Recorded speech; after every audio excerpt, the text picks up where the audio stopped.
Boa noite a todos. Obrigado pela presença. Desculpa o pessoal que estava esperando, a gente estava trocando um papo aqui.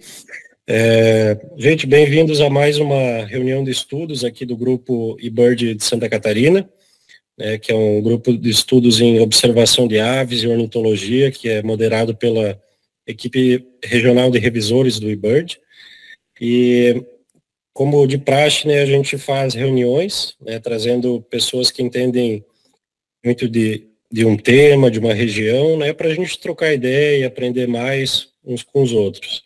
Então, seguindo a nossa série Ecossistemas de Santa Catarina e suas aves, hoje a gente traz uma região, uma fitofisionomia muito importante aqui em Santa Catarina, e talvez a mais estudada, citada, que é a floresta ombrófila densa. Como a floresta ombrófila densa, ela é super complexa, grande e meio que segmentada, a gente pensou em trazer isso de pouco a pouco. Então, hoje à noite a gente vai aprender mais com o Guilherme sobre a região da Serra do Tabuleiro, que é a parte da floresta ombrófila densa em Santa Catarina, aqui no litoral centro, litoral central, na região da Grande Florianópolis, e seguramente é uma das regiões mais ricas aí da floresta ombrófila densa, cheio de endemismos da flora, mas isso vou deixar para o Guilherme falar bem. E apresentando o nosso já conhecido aí, amigo, companheiro Guilherme Wilrich. Ele é biólogo, ornitólogo, o Guilherme é doutor, ele é biólogo formado pela Universidade Federal de Santa Catarina, e completou aí o doutorado, mestrado e doutorado na Universidade Estadual de Londrina. Então, o Guilherme tem uma história com a Serra do Tabuleiro desde a graduação dele, ele fez pesquisa de iniciação científica lá, com aves, acho que já passarinhou muito por lá desde então, e hoje em dia ele trabalha por lá também, no Hotel Plaza, como biólogo lá do hotel, Então o Guilherme tem uma expertise muito grande nessa região, e hoje ele vai trazer para a gente isso, beleza? Guilherme, então, sem mais delongas, fique muito à vontade, Em conversa prévia com o Guilherme, ele falou que a gente pode interferir durante a apresentação, fazer questionamentos, aquele negócio bem livre, que costuma ser as nossas conversas. Então, se tiverem uma dúvida, pessoal, coloquem aí a mãozinha, ou escrevam, não quer abrir a câmera, escrevam no chat que a gente vai trazer o questionamento para ele, tá? Então, Guilherme, muito, muito obrigado aí pelo teu tempo, por ter essa disponibilidade aí de passar conhecimento e bora lá. Beleza, vamos lá então. Boa noite, galera. Todo mundo me ouve tranquilo? Acho que sim, né? Beleza. Obrigado, João, pela apresentação. Então é isso aí, pessoal. Eu tenho uma grande relação aí com a Serra do Tabuleiro, Como o João comentou, desde a minha graduação, eu estou frequentando aquela área desde... Cheguei no estagiário no Hotel Plaza em 2009 a 2012. Aí passei um tempo fora, mas sempre passei por lá passarinhando, E agora estou trabalhando lá no Hotel Plaza. O antigo biólogo lá, o Fernando, acabou se aposentando e me convidou para dar continuidade aos trabalhos dele lá na Serra do Tabuleiro. Fico feliz de estar falando desse tema, porque eu gosto muito daquele local, um local muito biodiverso em termos de aves, É isso aí. Eu vou estar sem quando eu estou com a apresentação aqui ligada, eu fico sem conseguir ver o chat. Tá? Então, se vocês tiverem uma intervenção, quiserem falar, podem usar o microfone também, aí fica à vontade. Beleza? Pessoal, só para a gente se localizar, Eu gosto de fazer uma localização. A gente tem no Brasil reconhecidos atualmente 5 grandes biomas, O bioma aqui é a Amazônia, o Pantanal, o Cerrado aqui na porção central do país, nossa semiárido da Caatinga, o Pampa aqui no sul, no extremo sul do Brasil, e aqui no meio, na costa leste do país, principalmente, a bioma da Mata Atlântica. E o estado de Santa Catarina está completamente inserido dentro do bioma da Mata Atlântica. Então vejam aqui que 100% do estado é considerado pertencente ao bioma da Mata Atlântica. Só que essa Mata Atlântica, né, pessoal, ela não é homogênea. Ela possui diversas, que a gente chama de formações vegetais, né, regiões fitoecológicas ou então fitofisionomias ao longo dessa sua distribuição. Isso se dá principalmente devido a variações em condições climáticas em cada local, né, de relevo também, e assim por diante. Então veja aqui, né, o mapa de distribuição da Mata Atlântica como geral, né, e aqui a distribuição de diferentes fitofisionomias, né, dentro dessa Mata Atlântica. Pegando o estado de Santa Catarina, né, esse aqui é um mapinha baseado nos trabalhos do Klein, né, que fala das fitofisionomias do estado de Santa Catarina. Então, eu falei para vocês que é tudo Mata Atlântica, né? Só que essa Mata Atlântica não é homogênea. Então, aqui, na palestra passada, né, o Fernando Farias falou das formações pioneiras, né? Que são os manguezais e as restingas, que estão aqui em vermelho. Então, que é essa vegetação característica do litoral aí catarinense, né? Os mangues e as restingas. Entrando um pouquinho no continente, nós temos outra fitofisionomia, que seria, então, a floresta umbrófila densa, que está aqui sendo marcada, então, em verde. E essa floresta umbrófila densa, ela tem a característica de estar bem distribuída na porção leste catarinense. Subindo um pouquinho o Planalto, né, nós temos aqui em marrom a floresta umbrófila mista, que seria, então, a nossa terceira fitofisionomia. E lá na calha do Rio Uruguai, em verdinho, nós temos a floresta estacional decidual. E em amarelo, a nossa última entre aspas, né, grande fitofisionomia, que seriam os campos naturais. E ainda teriam outras formações bem mais menor distribuição, por exemplo, aquele que o Klein chamava de matinha nebular, né, que é uma floresta bem pequena, de aspecto mais retorcido, assim, que antecede os campos naturais, ou está localizada em regiões de altas altitudes. Mas ela tem pouca representatividade dentro do estado de Santa Catarina.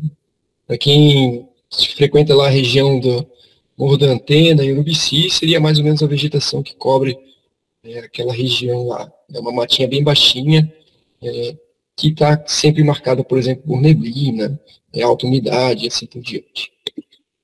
E essa distribuição da vegetação no estado de Santa Catarina, ela está muito relacionada com o nosso relevo, né, e também com condições climáticas, né.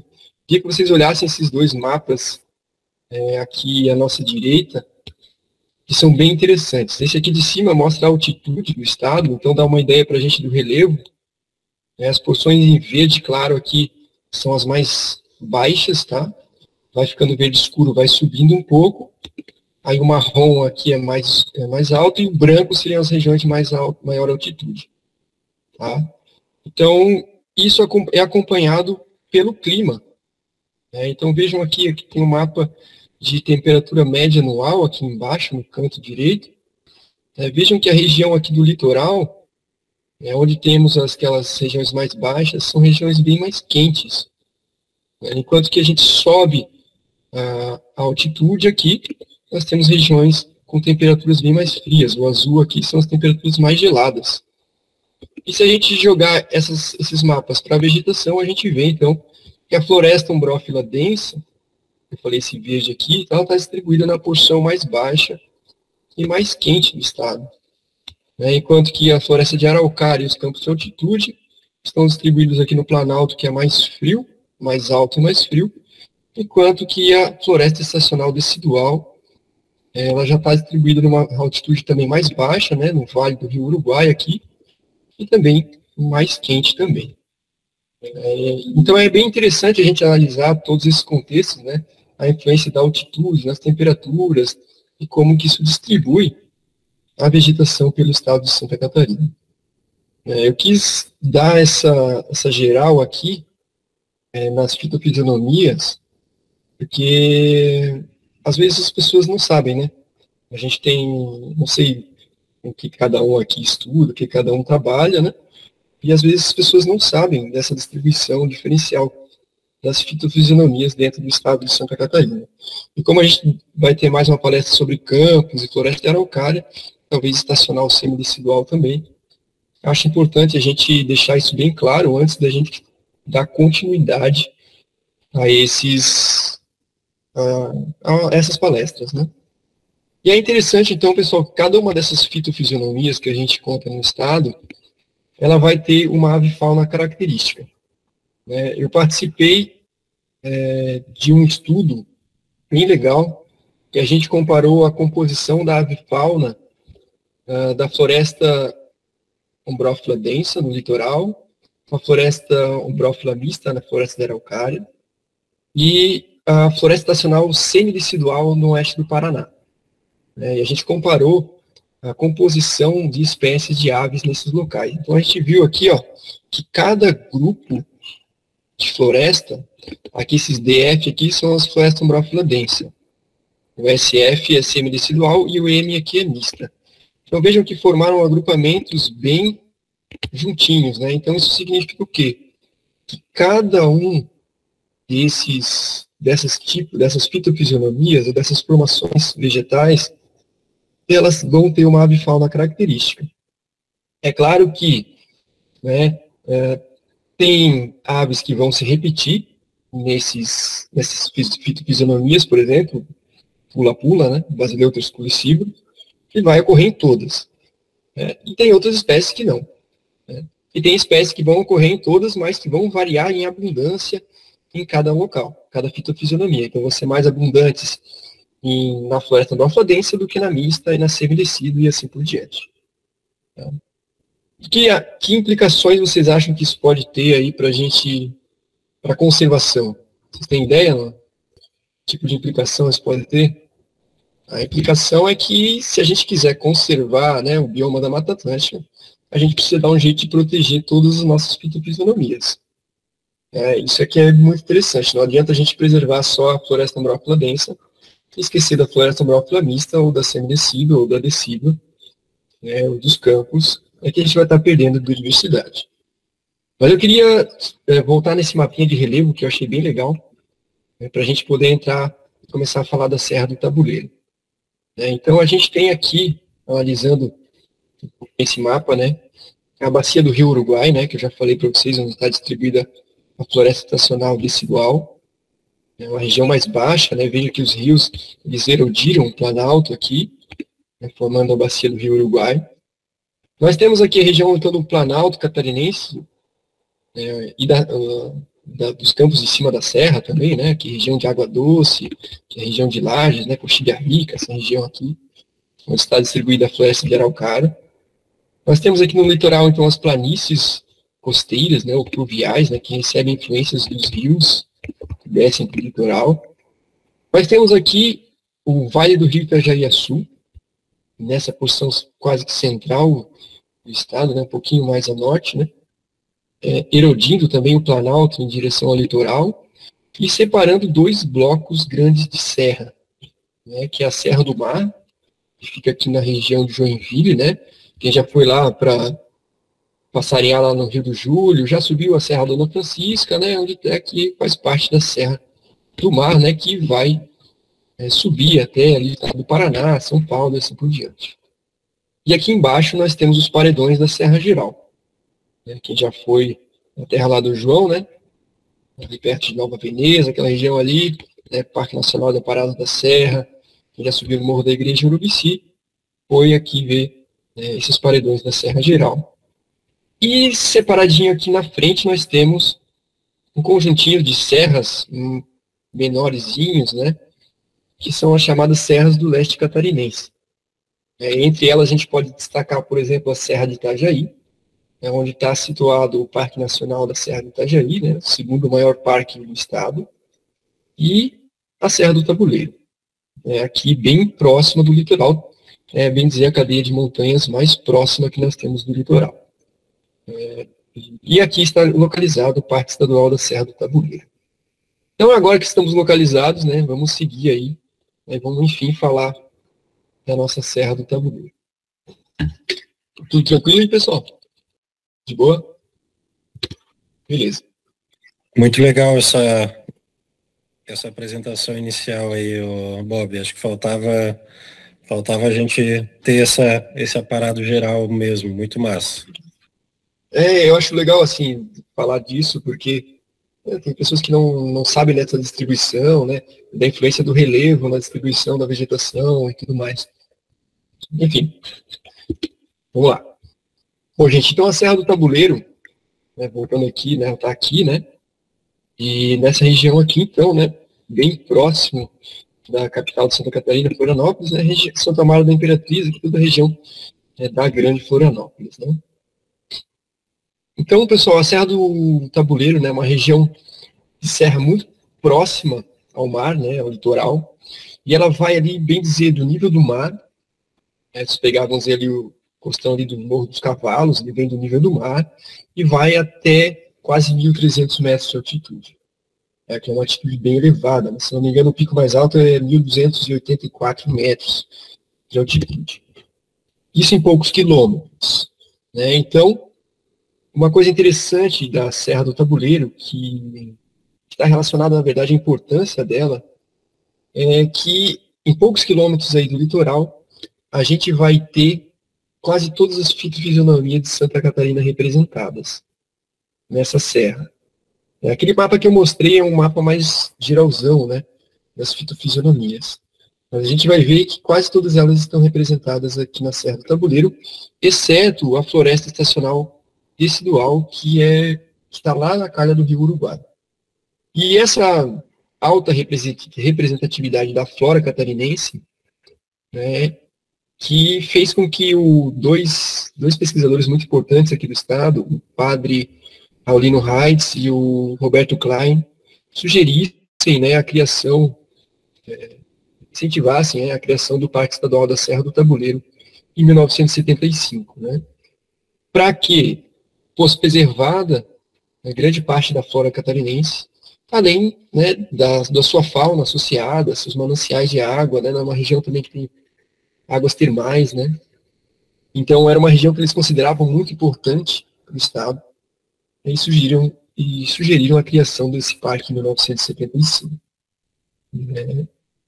Esse parque, na época que ele foi criado, ele tinha aproximadamente 90 mil hectares, mas tiveram várias anexações e desanexações ao longo dos anos, né, e quase 50 anos já de parque.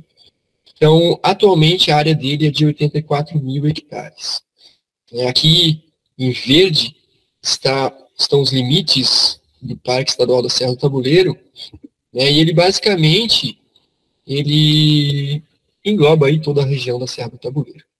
Tá? Então, eu vou falar bastante desse parque, da importância dele, de modo geral. Áreas que foram perdidas do parque recentemente foi a Vargem do Braço, aqui em cima, em Santa Maria da Imperatriz, que virou APA da Vargem do Braço.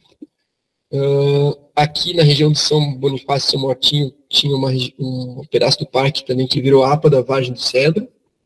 E aqui em Garopaba e Paulo Lopes, né, toda essa região aqui, da Lagoa do Ribeirão até as dunas do Siriú, né, a Praia da Pinheira aqui, era tudo pertencia ao parque e foram transformadas, então, em APA do entorno costeiro.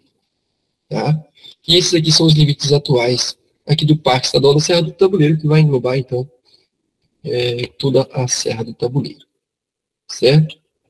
Vamos dar uma olhadinha como é que está. Eu falei para vocês que quase todas as fitofisionomias do estado estavam representadas dentro do parque, né?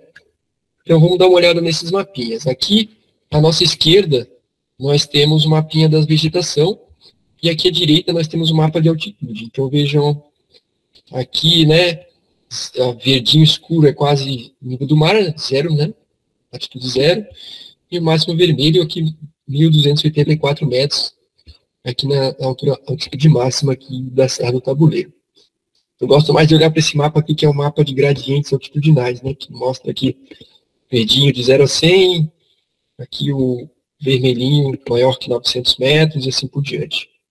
É mais interessante.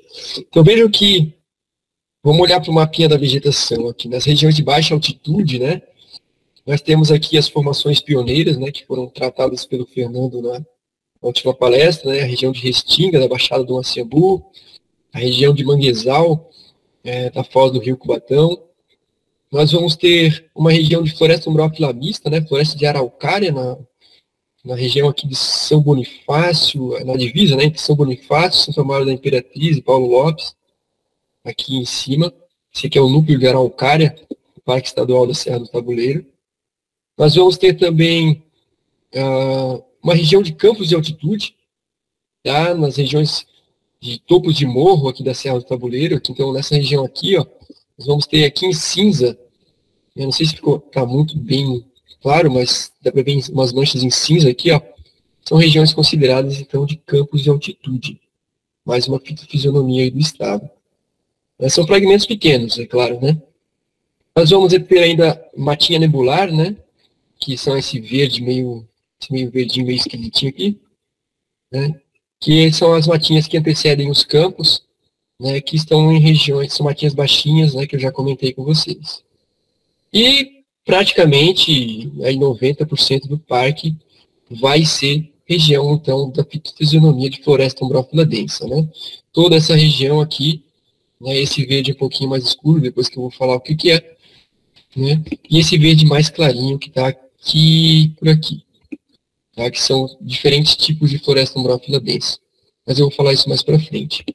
Então vejam que dentro do Parque Estadual da Serra do Tabuleiro, né, nós temos várias fitofisionomias do estado representadas aqui.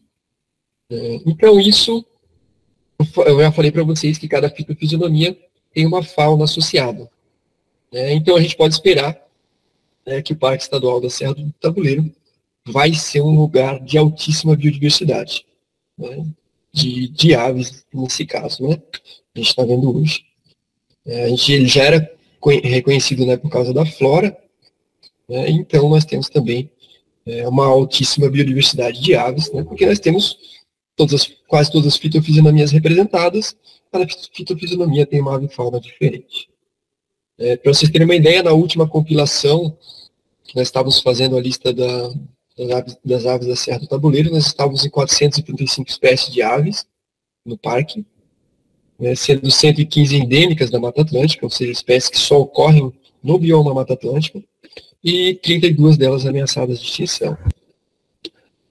Mas esses números ainda precisam ser revisados. Tá? A gente tinha dado uma parada nesse trabalho, mas a ideia é, no futuro próximo, a gente retomar essa lista de espécies do parque e tal. Aqui é um documento que é muito importante aí, que precisa ser feito. Falando rapidinho, né? Então nós temos aqui no Parque Estadual da Serra do Tabuleiro as aves de mangue, né? Que o Fernando já colocou muito bem na palestra passada, né? São espécies associadas aqui ao ambiente aquático, né? Do mangue, né? Então nós vamos ter aí muitas saracuras, né? Saracura matraca, saracura três potes, várias espécies de ralídeos, né? Eu vou falar só rapidamente aqui que eu quero focar mais na floresta umbrófila densa, tá? Muitas espécies de garça, né, incluindo savacu de coroa, garça azul, assim por diante. Inclui também espécies migratórias, né, os maçaricos, né, que podem se abrigar nessas regiões também, utilizar como descanso, local para alimentação, né. Tresquernitide, né, aí a caraúna, o colhereiro. E algumas espécies ainda que a gente precisa confirmar a ocorrência nessa área de mangue. Durante a vinda dos guarás aqui para Floripa, não sei se alguém registrou guará nas manguezais do Rio Cubatão. Eu sei que tem um registro ali na Palhoça, no Wikiaves, mas não sei se foi exatamente no Rio Cubatão, não me parece ser, pelas imagens parece próximo de casas e tal. E também temos que confirmar a existência da figuinha do mangue naquela região aí. Além disso, né, no Parque Estadual da Serra do Tabuleiro, nós temos muitas aves de restinga, né, e também de banhados, né, principalmente nas regiões ali da Palhoça, né. Então nós temos a região aqui da Baixada do Maciambu, né, que são cordões de dunas, né, que são muito legais porque eles mostram a variação da maré ao longo dos milhares de anos, né. Então aqui a gente tem vários cordões de duna que indicam, né, onde que a maré vinha, né, o nível da maré, né, e os recuos da maré, assim por diante. E essas dunas, elas são cobertas por vegetação de restinga, principalmente restinga arbustiva, em alguns casos até mais arbórea, a gente vê aqui embaixo, né? A restinga é mais maiorzinha, né, de porte maior e tal. E também, como tem regiões, né, que são topo de duna e fundo de duna, nesses fundos de duna nós temos ambiente de banhado. Esses banhados também ficam ao redor do Rio da Madre, né, na Guarda do Embaú, né? Nós temos uma região de dunas ali também, bem frontal, e mais para dentro temos banhados, né, ao redor do Rio da Madre. Então ali nós vamos ter uma diversidade bem grande de aves também, incluindo aves aquáticas e aves de restinga, né? Então, um ambiente, para quem conhece as dunas de aqui da Joaquina, um ambiente até bem parecido, né? Então nós vamos ter aqui, né, representantes dos patos, marrecos, né? Nós vamos ter aves de rapina de áreas abertas, né, gavendo banhado, até o urubu de cabeça amarela, né, que tem registro ali no litoral.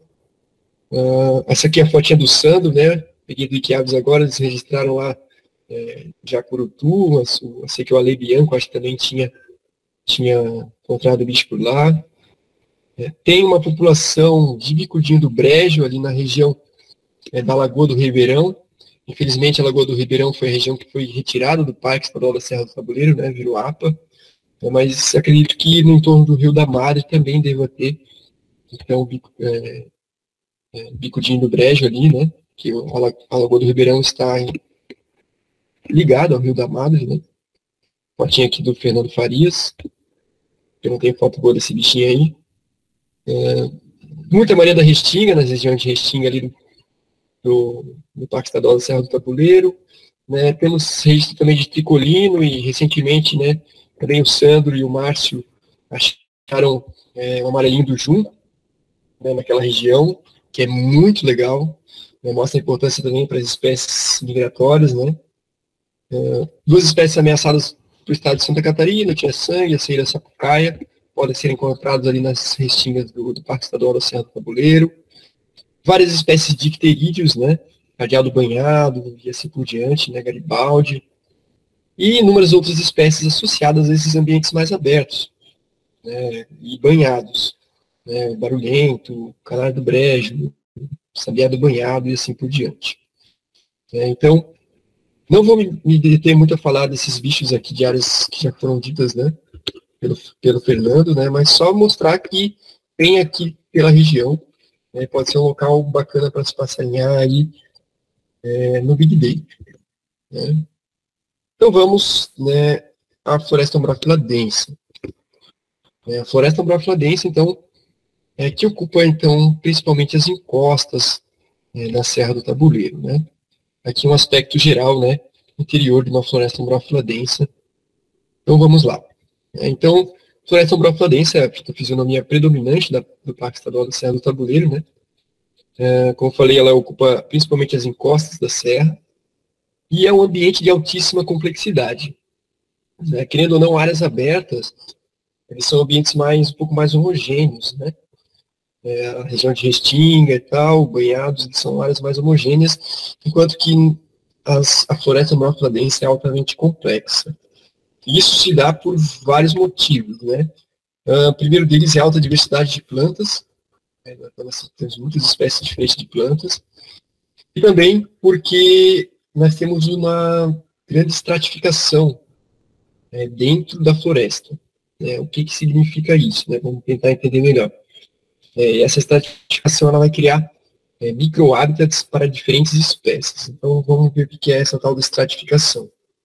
Eu gosto muito dessa imagenzinha aqui, uma representação que não foi feita aqui para o estado de Santa Catarina, mas a gente pode utilizá-la perfeitamente, né? A estratificação nada mais é do que a floresta apresentar diferentes camadas, né? Diferentes estratos. Então, a gente vai ter aqui, por exemplo, o chão da mata. Um pouquinho mais no chão da mata, a gente vai ter uma vegetação que a gente chama aqui de porte pequeno, que a gente vai chamar de subbosque. Depois a gente vai ter uma vegetação que a gente pode chamar de estrato médio, copa, ou subcopa, subcopa e copa lá em cima, né? Ou subdossel e dossel. Então, essa estratificação, essas camadas, fazem com que nós vamos ter aqui várias espécies que utilizam cada uma dessas camadas desses estratos. Então, por exemplo, nós podemos pegar como exemplo aqui, que vai ocorrer no chão da mata, o tovaco sul, né, a formiguinha grota, as camesas, né, as tovacas e assim por diante. Nesses estratos do subbosque, nós vamos ter o pula-pula, choquinha de garganta pintada, o cabeçudo, espécies que vivem no estrato mais baixo. E aí, próximo da copa, nós vamos ter lá em cima o chocão carijó, os IDD não temos aqui na Serra do Tabuleiro, né, mas pode servir de exemplo aí para o restante da floresta umbral-fluodense. Vamos ter lá o chorozinho de asa vermelha, né, e outros bichos, né. Então, dificilmente você vai ver um tovaco sul no dossel, né, isso é praticamente impossível. Dificilmente você vai ver um chorozinho de asa vermelha no chão da mata. Então, eles são especialistas em ocupar cada um desses estratos. Isso vai fazendo com que a floresta umbral-fluodense seja complexa e tenha bastante diversidade associada a ela. Então, aqui só exemplificando, né, a região do chão da mata, né, o subbosque, a gente vai ter uma subcopa aqui e a copa lá em cima. Né. Além disso, pessoal, a floresta umbral-fluodense, outra característica dela é que ela é uma floresta repleta de epífitas. Então, o que são as plantas epífitas? Né? São as plantas que se apoiam nas outras sem serem parasitas, né? Sem prejudicá-las, a ponto de, por exemplo, sugar nutrientes daquelas plantas. Né? Elas só buscam apoio em cima das outras árvores. Então, nesse caso, a gente tem vários exemplos, né? Principalmente bromélias e orquídeas, né? Tem alguns cipós também, né? Que vão atuar nesse sentido, né? São as plantas epífitas. Então, é bom, você encontra esse tipo de ambiente na floresta umbral-fluodense. Você olha para a floresta e você vê aglomerados de epífitas, né, que vão criar vários microhábitats aqui para insetos, para anfíbios, né, e que as aves vão se aproveitar desses microhábitats também. Muitas aves nidificam dentro de aglomerados de bromélias, outras buscam alimento, né, é muito comum ver arapaçus procurando alimento dentro de bromélia, até a própria gralha azul também. Muitas delas servem também de reservatório de água, então outras se alimentam do néctar, no caso dos beija-flores, né. Então essas plantas epífitas têm um papel muito importante, né, para a avifauna. E além disso, a floresta umbral-fluodense também não é homogênea. Ela sofre variação altitudinal. Então vamos dar uma olhadinha nisso aqui.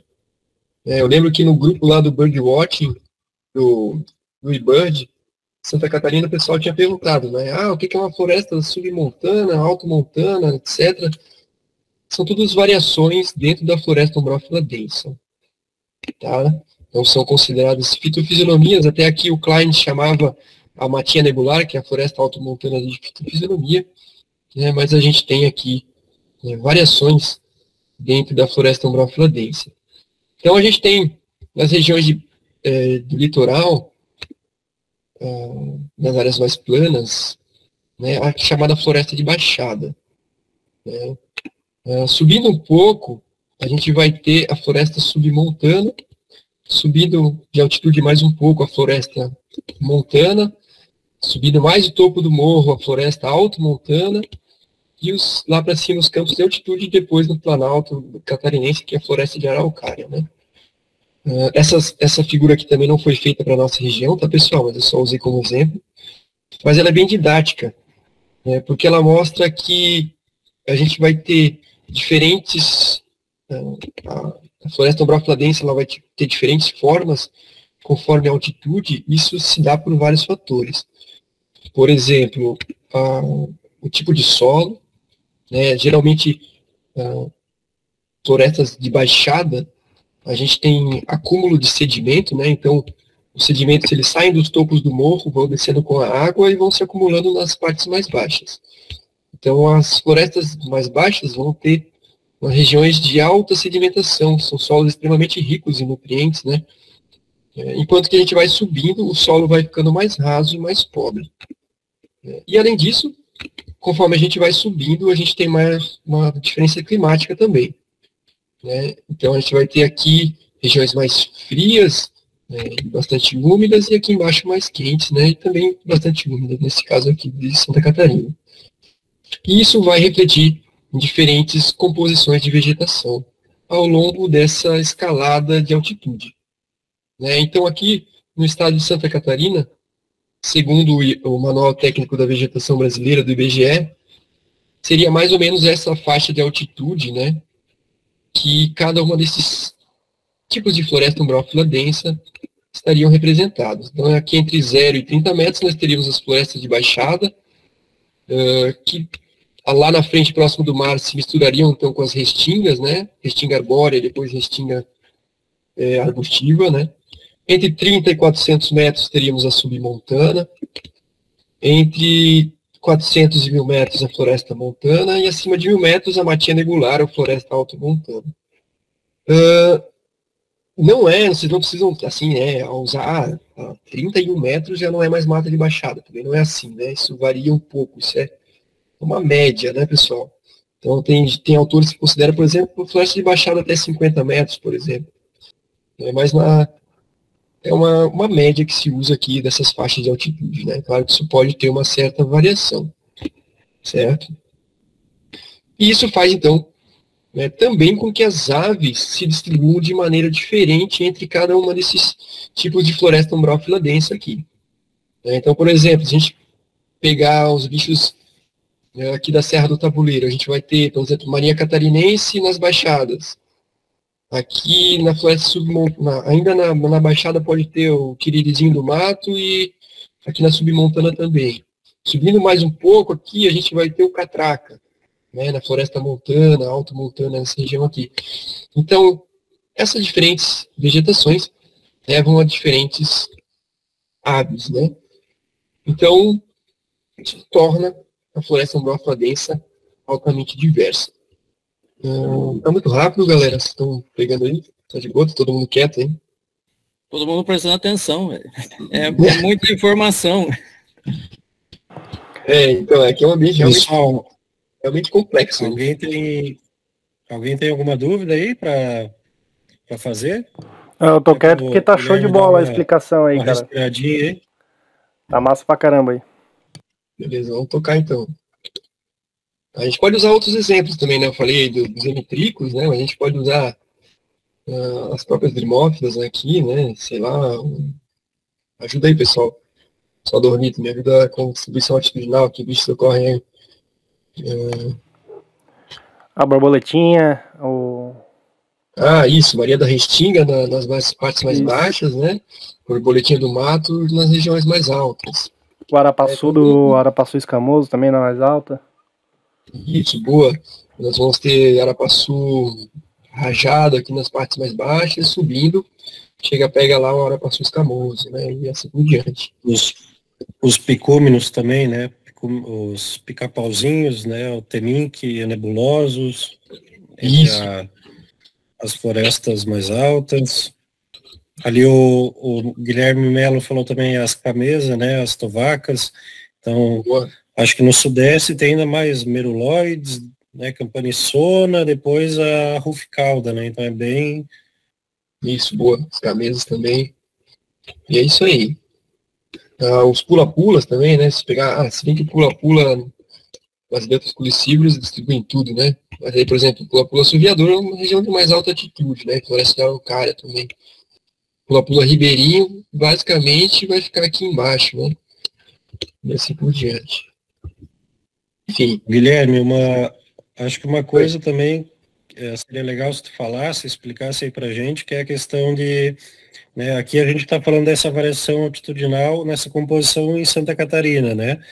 Mas tu pode falar para a gente sobre se tem variação latitudinal, né? Tem bicho que, por exemplo, em outro lugar da floresta umbrófila densa ocupa uma região diferente da floresta e aqui outra? Sim, isso é importante. Na verdade, se tu pegar aqui essas metragens aqui de floresta de baixada de 0 a 30, floresta submontana de 30 a 400, isso varia com a latitude. Né? Então, na latitude que a gente está, a floresta de baixada tem essa distribuição, de 0 a 30. Se a gente subir mais para o país, mais ao norte do país, ali região sudeste, de São Paulo, vai ser outra métrica, tá? Por quê? Porque a latitude e a altitude são duas variáveis que têm influência no clima, que vai afetar a distribuição da vegetação e, consequentemente, das árvores. Então, em latitudes maiores, quanto mais ao sul você vem, mais frio vai ficando. Né? E no interior, no centro do país, né, você tem latitudes menores, mais quente. Então, existe uma relação entre latitude e altitude. Aqui as regiões, aqui em altas latitudes, onde a gente está, né, a floresta altomontana, ela é muito mais baixa, porque a pouca altitude aqui já tem condições climáticas muito frias. Já no sudeste do país, a floresta altomontana vai estar lá acima de 2.000 metros, né, porque lá a latitude tem um clima muito quente, e aí você precisa subir muito mais para ter uma floresta altomontana, por exemplo, com características altomontana. Tá? E isso reflete na distribuição das aves. Um exemplo, por exemplo, é o pula-pula assoviador, né? O pula-pula assoviador aqui em Santa Catarina, ele está distribuído nas florestas altas. Mas quando você vai no Rio Grande do Sul, lá ele está na Baixada, no litoral. Isso porque lá já é muito frio, né, comparado com o nosso litoral aqui. A latitude compensou a altitude, naquele caso lá. Isso vai acontecer com várias espécies.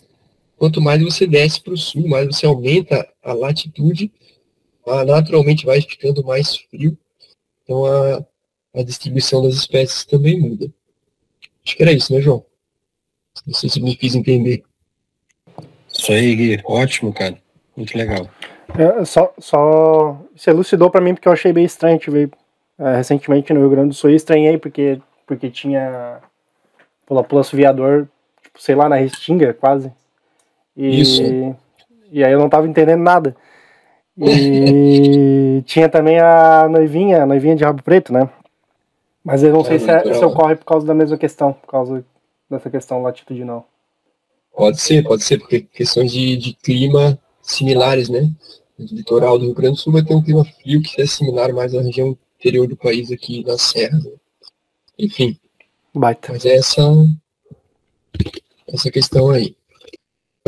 Outra característica marcante da floresta umbrófila densa, então, vai ser a presença marcante do palmiteiro. O palmiteiro é o Terpedulis, né?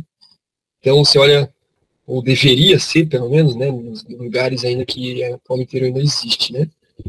Então, nós temos aqui, se você olhar para uma floresta umbrófila densa madura, você deveria conseguir ver muitos exemplares de palmiteiro, né, dentro dela. É uma espécie bem característica, né, do nosso litoral aqui de Santa Catarina. Ela pode estar distribuída mais para o oeste também, na floresta decidual, mas aqui ela é muito realmente abundante. Isso é um recurso essencial para a nossa avifauna, né? Temos muitas espécies que dependem desse recurso, principalmente no inverno, né? Que é quando nós temos o pico da frutificação aqui do palmito. Né? Então nós temos aqui, por exemplo, o tucano, né, as tirivas, aqui comendo palmiteiro, mas temos inúmeras outras espécies importantes, como a jacutinga, por exemplo. A jacutinga é um dos maiores dispersores de palmito, jacupemba, os cotingilhos, né, araponga, pavó, corocochó, tem mais sabiás, os araçaris, de modo geral. Então temos várias espécies que dependem desse recurso aqui, que é muito importante no inverno, né? Falando um pouquinho sobre passarinho, né? O Parque Estadual da Serra do Tabuleiro, então, aqui é um dos últimos redutos de jacutinga em Santa Catarina. Eu não posso deixar de falar dessa espécie, né? Talvez seja a maior população do estado hoje, acredito que sim.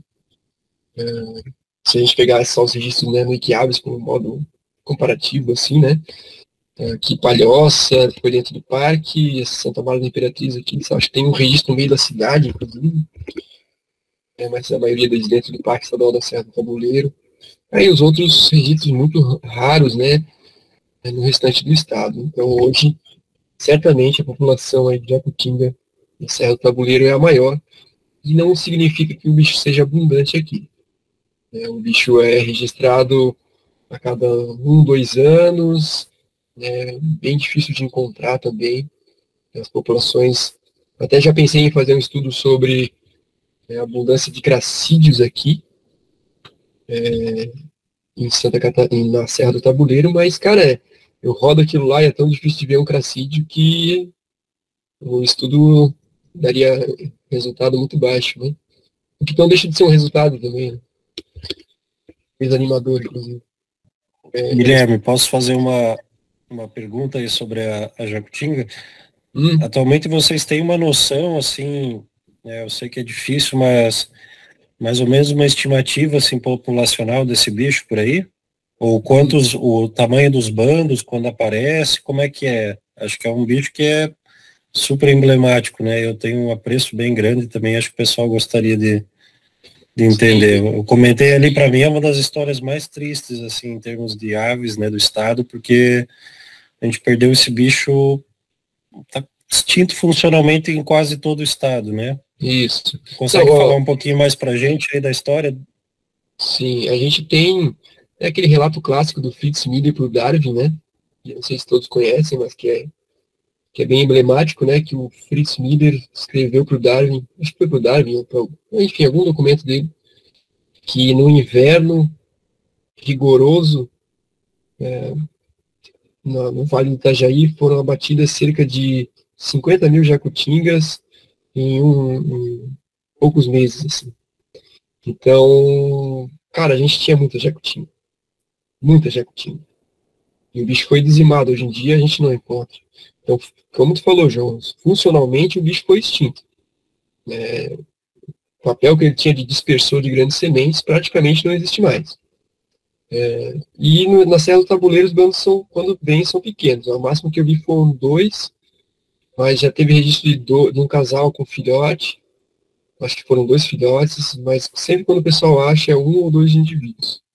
Nunca mais do que isso. Não tem bandos grandes, não. E o casal que aparecia com frequência no Plaza, que eles desciam para se alimentar no jardim do hotel, faz uns 2 anos, pelo menos, que ninguém vê. Não sabemos onde é que eles se meteram. Espero que não tenham sido caçados. Né? Então, não é muito animador. Mas o bicho ainda está por lá, sim. Bom, continuando aqui, né, nós temos os 3 grandes rapinantes. Só para...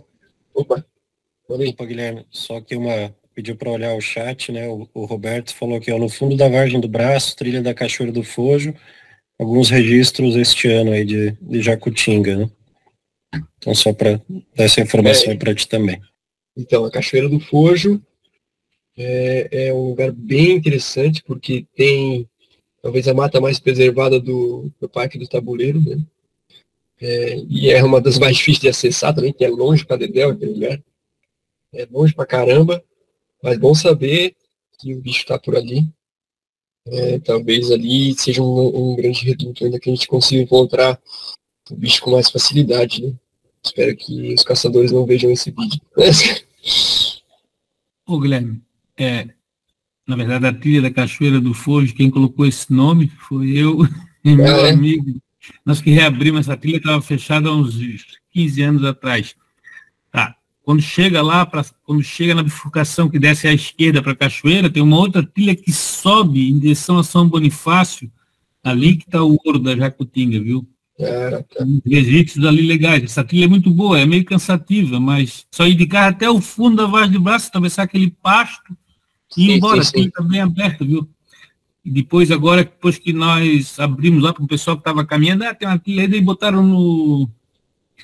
no Google Maps, no Earth, e até é bom, porque tinha muito caçador lá dentro, sabe? A gente é bom. E tem outra trilha ali, ó, a trilha da Ponte de Pedra, né, que o cara botou uma placa proibida na entrada, segundo o Pimenta, que trabalha no parque, ali já não é mais APA, ali é o parque. Tem a trilha que sobe à esquerda, em direção ao maciço do Maciambu, tem um remanescente de floresta ali, com canelas centenárias, cedros. Eu conheço bem essa trilha, que já fiz muitas vezes, acesso até os campos de tudo. Ali também tem os registros de jacutinga e inúmeras espécies. Um dia a galera quiser, eu posso levar lá. Legal. Eu não participo muito ali do EBIT, porque eu tenho muita dificuldade nas Bom, mãos, tranquilo. assim, de segurar tanto a máquina fotográfica quanto o celular, né? Mas ali é legal, essa da Cachoeira do Fogo é facinho, a trilha tá lá, pô. Sim. A grande parte a maior parte das matas da Serra do Tabuleiro, elas são secundárias, né, com exceção de alguns trechos, que são os mais inacessíveis. Então, ali a trilha do Fojo, essa que tu botou ali, que vai na Ponte de Pedra ali, realmente são uma das talvez mais preservadas que a gente vai ter aqui para dentro. É maravilhoso, se a galera quiser andar lá, eu levo. Facinho, é 1,5 km, 2 de subida. Tranquilo. Legal, muito bom saber. Uma outra coisa, eu tenho, inclusive tem umas extrações não autorizadas dentro da área do parque, ali depois da Ponte de Pedra, naquela estrada que vai lá para o fundo também, de palmito recente. E uma outra coisa que eu queria falar é a dificuldade, né, apesar do tamanho do parque, em se ver rapinante de grande porte, né? Eu ando lá há 30 anos, cara. Eu ouvi uma vez só o gavião de penacho e 3 vezes, inclusive 2 são registros fotográficos, o pega-macacão, um gavião mais comum até do que o de penacho, né? Então, sim, eu acho que o problema sério ali dentro do parque é a caça, né, porra? É um lugar que eu ando há 30 anos, eu nunca vi uma cutia atravessando a estrada, e a maioria das vezes eu andava contra o vento, né? Porque mamífero é muito difícil de ver, mas é uma das presas desse tipo de gavião, né? Diferente lá, por exemplo, do Parque do Turvo, lá que eu andei um dia de carro, lá eu vi 15 cutias atravessando a estrada, né? Tem um problema sério ainda hoje em dia da falta de boa vontade dos caras estarem lá, da Polícia Ambiental, porque eles ficam cuidando da parte de baixo do parque, mas o ouro está na vargem do braço, entendeu? O ouro está ali, meu irmão. A vargem do braço foi transformada em APA ainda, né? Um pouquinho antes da Ponte de Pedra é APA, mas depois já é parque, né? Sim, sim. Uma dos desafios desse parque, por ele ser tão grande, é justamente conseguir a gente cuidar desse parque em todos os seus limites, né? E realmente é difícil, eu sei que a influência de caçadores é grande ali. Eu mesmo já ouvi rajadas de tiro. Durante a pandemia, eu estava fazendo uma passarinhada solo lá em Santo Amaro e escutei rajadas de tiro, assim, pá, pá, pá, pá, pá, e por aí vai. Então, realmente, tive que abandonar a passarinhada, sair fora, porque é complicado, né? E os caras abatem tudo, né? Passou qualquer coisa ali e vai para um... Mas ainda dá para achar...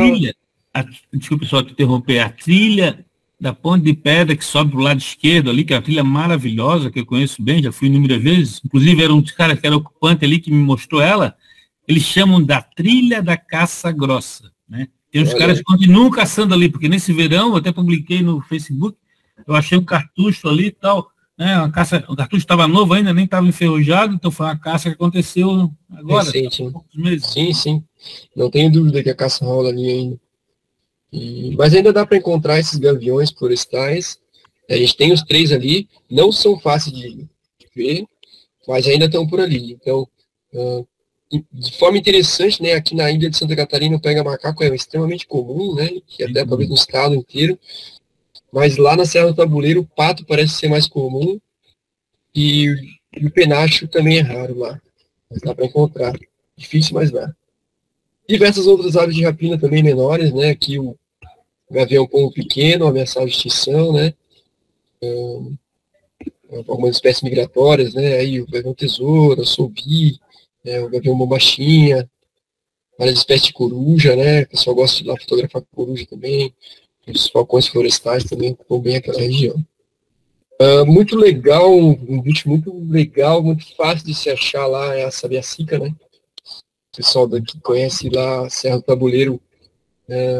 O sabiacica ele é bem distribuído, né, no litoral aqui, né, mas na Serra do Tabuleiro é muito fácil de achar esse bicho lá. A gente vê aqui, tem a região ali de Santa Rosa de Lima, né, na pousada do Valnério, o pessoal vai lá fotografar.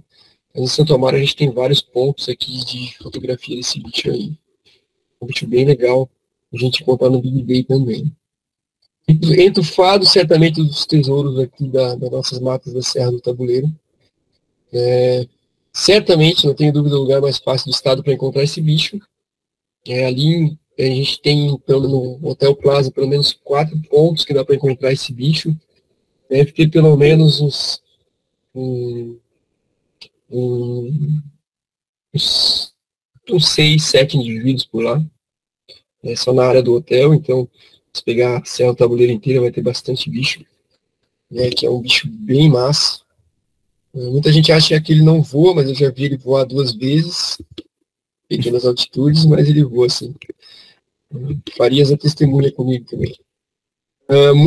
Temos muitos contingentes ainda, Araponga, dá para encontrar com certa facilidade lá também, principalmente a partir de setembro. Ainda temos registro de pavó ali, muito, muito raro, mas o bicho, talvez o ponto mais a leste do estado que dá para encontrar esse bicho. Outro tesourinho, né, das nossas matas aqui, o patinho de asa castanha. É um bicho que aí muitas vezes passa batido no Big Day, né, porque o bicho é de lua, não sei o que acontece com esse bicho. Então localiza quando quer, só aparece quando quer. Mas na Serra do Tabuleiro nós temos vários pontos, né, no Hotel Plaza, na Vargem do Braço, né. Nós temos não sei se em Pilões chega a ter, não me lembro, mas eu acho que tem no Morro Queimado também. Então, é um bichinho que dá pra gente encontrar ali. Morro Queimado faz alguns anos que não aparece, e nos Pilões apareceu, se eu não me engano, esse ano ainda. Apareceu? Ah, beleza. E temos aí diversas outras espécies, né? Não vou ficar falando de todas aqui, né? Porque também a gente conhece bem os bichos, né? São diversas espécies típicas aí do nosso litoral, da nossa vertente litorânea. Aqui, surucuá de barriga amarela, Trogon viridis, juruva, araçaripoca. Essas 2 espécies ocorrem também no oeste do estado, mas aqui no litoral são bem marcantes, né? Aqui o barbudo rajado, várias espécies aqui endêmicas da Mata Atlântica, né? Do litoral. Choquinha de garganta pintada, cuspidor de máscara preta, ali com a folha coroado, parapasso liso, né? As saíras, né? Bem característico da floresta norte-pladense, as saíras, né? Mais para o oeste a gente vai ter quase nada de saíra. A preciosa ali na serra, dá para encontrar 7 cores na decidual, mas é muito raro, só vi uma vez na minha vida. E aqui no litoral elas são bem abundantes, né? Aqui Tangarazinho também, espécie que ocorre no litoral. Outro ponto que eu queria chamar a atenção na Serra do Tabuleiro é que será que a Serra do Tabuleiro seria, né, uma barreira biogeográfica para as espécies? Vamos tentar entender o que eu estou falando aqui, né? Eu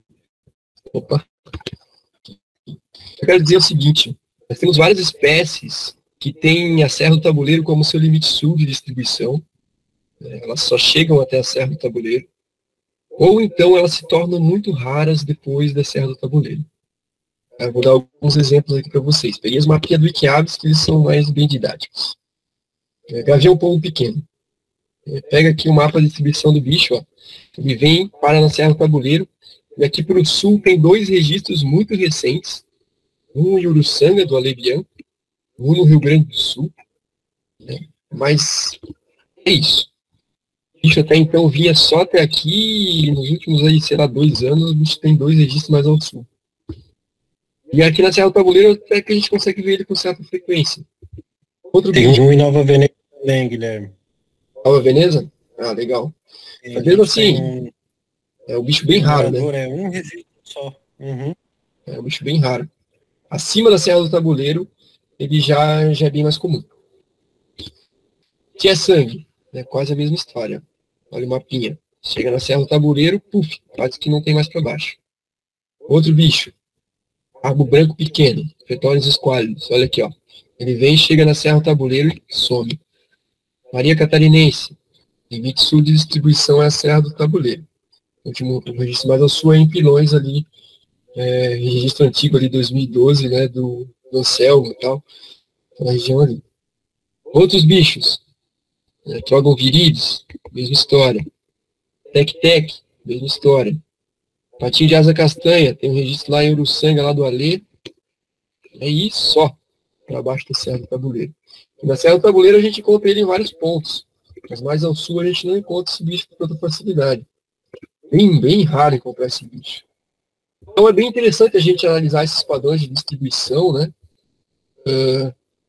E a Serra do Tabuleiro pode estar servindo aí como um limite biogeográfico para as espécies. Barreira, por algum motivo, os bichos não ultrapassam muito a Serra do Tabuleiro. Algumas espécies, é claro, né? E isso pode estar ligado, por exemplo, a condições climáticas, não sei, talvez com as alterações climáticas, os lugares ambientes se tornando cada vez mais quentes. Será que esses bichos estão começando a passar, vão começar a passar mais para o futuro? Isso é uma coisa legal da gente ficar monitorando com as listas do IBUD.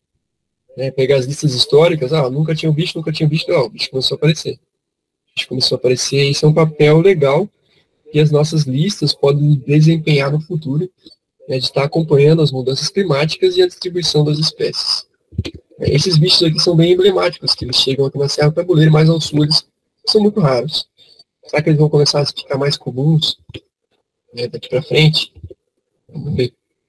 E isso é interessante que o Klein, no trabalho dele que ele fez sobre a vegetação da Serra do Tabuleiro, em 81, ele já falava isso das plantas. Dizia que a Serra do Tabuleiro era um divisor fitogeográfico, que era o limite austral, o limite sul de muitas espécies de plantas, especialmente das plantas epífitas, aquelas bromélias, orquídeas e tudo mais, lá que eu falei para vocês. Então o Klein ele falava que ao norte do tabuleiro nós tínhamos uma floresta atlântica tropical e ao sul do tabuleiro uma floresta atlântica subtropical. E isso, olha, se a gente pegar aquele mapinha das temperaturas médias que eu botei para vocês, né, isso, a gente tem aqui no norte do estado floresta umbrófila densa, com temperaturas bem elevadas, né? E aqui já tem uma temperatura mais amena, né? Uma influência mais aqui do vento sul e tal. E talvez essas condições climáticas, né, estejam aqui limitando a distribuição das espécies mais ao sul da Serra do Tabuleiro. Beleza? Tranquilo? Todo mundo aí? Boa? Beleza. Vou falar bem rapidamente, tá, das aves de floresta umbrófila mista e campos, porque vai ter uma palestra depois do Rafa sobre floresta umbrófila mista e campos, né? Mas nós temos aqui na Serra do Tabuleiro, como eu falei para vocês, uma região de floresta de araucária, lá para São Bonifácio, né, região dos campos da Ciama, e região de campo de altitude, né, nos picos mais altos, né. Esses campos de altitude foram muito pouco explorados em termos de aves, tá? A gente quase não tem amostragem neles. A gente tem, por exemplo, registro de caminheiro de barriga canelada, Antzelmaire, né? E outros bichos mais de área aberta, mas nada muito, assim, foi estudado lá em cima. Tá? Só dando exemplos, né?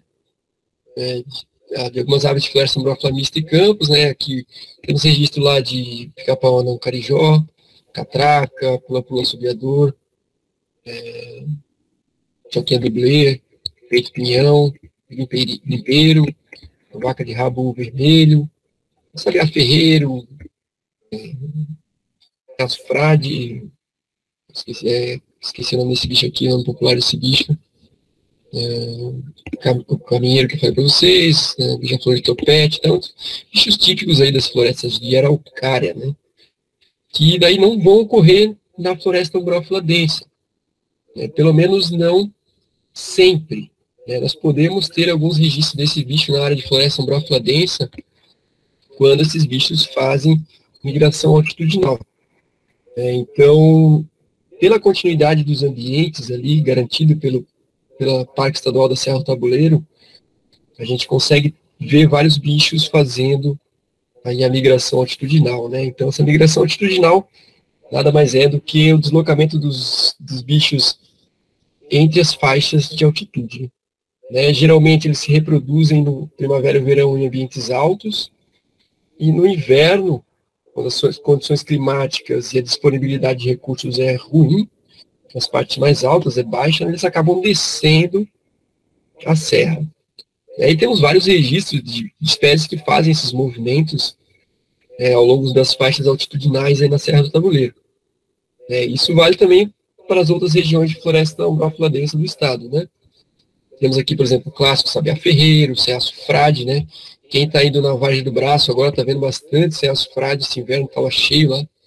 Saíra preciosa desce também, o beija-flor de topete azul, Pula-pula assoviador, eu encontrei alguns esse ano, ali no Hotel Plaza. O bicho não está lá sempre, bem raro de ver. Trepadorzinho, a Maria Preta de garganta vermelha na vagem do braço apareceu esse inverno, perdão. O pessoal ali, o Guilherme também registrou na Morro Queimado, né? O pica-pau anão carijó desce também, a gente se registra aqui do Fernando Brugman, lá no Hotel Plaza. Ali temos o Hotel Plaza, faixa de 200 a 300 metros de altitude, né? É o mais baixo, onde ele fotografou esse vídeo. E é isso aí. Então, pessoal, pensando em Big Day, né? Pensando em Big Day, a Serra do Tabuleiro, ela é essencial, né, para a gente fazer uma amostragem, né? Porque ela, em poucos quilômetros do litoral, a gente tem aí várias fitofisionomias para amostrar. Né? Então, a gente consegue correr várias faixas de altitude dentro da floresta umbrófila densa e também visitar outras fitofisionomias, né? As formações pioneiras, floresta araucária e assim por diante. Então, amostrar na Serra do Tabuleiro, a gente tem grande chance de conseguir uma boa diversidade aí de espécies por estado. Né? Só que tem um problema, né? Vejam só os nossos pontos, nossos hotspots. Eles estão todos concentrados aqui, em Santa Amaro da Imperatriz, praticamente. Então nós temos o Hotel Plaza, que é o ponto de maior diversidade, aqui no eBird. Temos a região da Vargem do Braço, aqui vai ter a Cachoeira do Fojo, Cachoeira do Rio Vermelho, a própria Vargem do Braço, Morro Queimado aqui, né, Pilões, mas está tudo concentrado aqui. Tem a região da Baixada do Maciambu, aqui tem a ponto da sede do parque, mas nós não temos nenhum ponto outro estabelecido aqui, com garantido aqui para a gente ver espécies. E olha o restante da Serra do Tabuleiro, né? Paulo Lopes, Imaruí, São Bonifácio, Núcleo de Araucária, Campos, não temos nenhum ponto. E é isso. Então, precisamos descobrir mais pontos, né, principalmente nas regiões de outras fitofisionomias também aí do parque. Né? Explorar outros pontos, descobrir outras trilhas, outros pontos que a gente pode fazer, conduzir amostragens aqui para a gente conseguir uma boa representatividade. Né? Não é fácil ver esses novos pontos, né? Porque especialmente o núcleo de Araucária e Campos da Serra do Tabuleiro são muito difíceis de acessar. Né? Tem que ter veículo com tração, as estradas são ruins, né? Mas cabe a gente também tentar descobrir uns pontos de mais fácil acesso, né? Ou então dividir equipes, né? Põe uma equipe lá para fazer na região de São Bonifácio, no núcleo da Araucária, nos Campos, outra equipe na Vargem do Braço, uma na Baixada do Maciambu, e a gente vai pegando uma boa representatividade do parque. Né? Isso é uma questão da gente se programar nesse sentido. Né? Não adianta todo mundo ir fazer no mesmo lugar, né? A gente pode dividir as equipes e a gente consegue construir, abranger, conseguir maior número de espécies. Né? Então é isso aí, pessoal. Campos de altitude ali, o caminho mais fácil que dá para acessar é pela fazenda do Weber, em Teresópolis. Ele é uma pessoa muito acessível. Eu fui só até a casa dele, mas com um carro 4x4 dá para subir e ficar bem perto. Daí só vai acessar uma parte daquela trilha que vem lá pelo Gilson, lá de São Bonifácio, e rapidamente, acho que 1 hora de caminhada, chega lá nos campos de altitude do parque, do lado do tabuleiro, né, indo por trás, ali por Teresópolis. E ela é uma pessoa bem acessível. Outra é pela trilha da Anta, que eu disponibilizei para alguns aí, foi uma trilha até que eu reabri também, e meu amigo, que estava fechada, que eram os motoqueiros que subiu, daí a Ambiental bateu uns 20 anos atrás. A gente reabriu lá em 2006, eu acho, se não me engano. Essa aí também são 2 horas de caminhada, 2 horas e meia, dá para atingir os campos de altitude. Ela é íngreme, mas é curta, 2 km mais ou menos. É facinha, quer dizer, tem que ter uma disposição, né? O bom é que nessa tu vai pegando o gradiente altitudinal, né? Tu sai ali, vai da parte mais baixa, vai subindo até os campos, tu vai mostrando. E aí tu vai pegando um gradiente altitudinal, vai pegando várias espécies diferentes nesse gradiente altitudinal. Isso é muito legal. Quem quiser pro Big Day escolher um caminho desse, é bem interessante também. Eu tenho bastante experiência ali, se alguém quiser ir, porque eu não consigo manusear direito o celular, como eu falei, tenho um problema nas mãos. E mas aí também, mas não sei. Mas aí, Roberto, pode, de repente, Vai, escreve as espécies num caderno, chega em casa e bota isso no computador, não precisa ser no celular. Eu tenho um binóculo bom, mas não consigo mais manusear. Eu me coloco à disposição para ir com o Roberto, porque como eu vendi o carro, eu falei, né? Não vou poder ir lá para baixo. Não, beleza, Guilherme. Eu tô para pegar meu carro agora, para pegar a carteira de volta, que eu fui suspenso. Olhar pro céu, então, esquecendo o radar. A gente pode ir, porque eu tenho que ficar aqui pelas voltas, né? Então... levar um profissional bom assim, ó, fotógrafo bom que do Sandro. Uma vez eu conheci rapidamente. Eu sou muito ruim. Só sou brincalhão, tô aprendendo com você. Legal. Mas vamos junto lá que eu tô bem curioso para conhecer essa parte ali. Até os campos de altitude, que eu quero ver o que dá para achar lá. Sim, é muito importante explorar essas regiões. Eu vou fazer... Oi? Desculpa, achei que tu tinha parado de falar. Não, pode continuar. Achei que tu tinha parado. No Big Day eu vou fazer no Plaza, porque eu trabalho lá, então aí eu já vou fazer por lá. Eu trabalho aos sábados, então já fico fazendo lá, então vai ser isso aí. Mas aí precisamos de outras pessoas para explorar, né, outras regiões aí do parque, né? Botar essa raça para rodar aí. Legal. Bob, e qual tu acha que é o maior motivo? Muito interessante isso que tu trouxe, né, da concentração de pontos, pensando que o parque abrange muito da floresta umbral-filadense, né? Fala um pouquinho pra gente, o que tu acha que é o maior limitante, né, para a gente ter diferentes pontos espalhados ao longo do parque? Seria uma questão de acesso, uma questão burocrática ou de dificuldade geográfica mesmo? Eu acho que mais acesso, cara. Tem pontos que são interessantes, mas os acessos são bem ruins. Até questão de, não sei como é a questão de segurança nessas outras áreas também. Em termos de caça, né? A gente tem caçadores, que a gente estava falando antes, né? Então é sempre bom ter esse cuidado também, né? Eu fui uma vez só para os campos da Ciama, fui com o Vitor Piacentini e o Fernando Farias. Só conseguimos subir lá com 4x4, um trajeto bem difícil, estrada de chão, né? Muito acidentada. Mas é aquele negócio, num Big Day que tu vai passar o dia passarinhando, pode fazer que nem o Roberto falou, deixa o carro nas partes mais baixas, vai subindo a pé, e aí a amostra vai mostrando ao longo do gradiente altitudinal, né? Isso aí, acho que o Roberto Sandro quer falar? Pode falar aí, pessoal. À vontade, Sandro. Estão me ouvindo aí, não? Sim. Eu sempre converso com o Guilherme ali, apesar de não conhecer ele pessoalmente.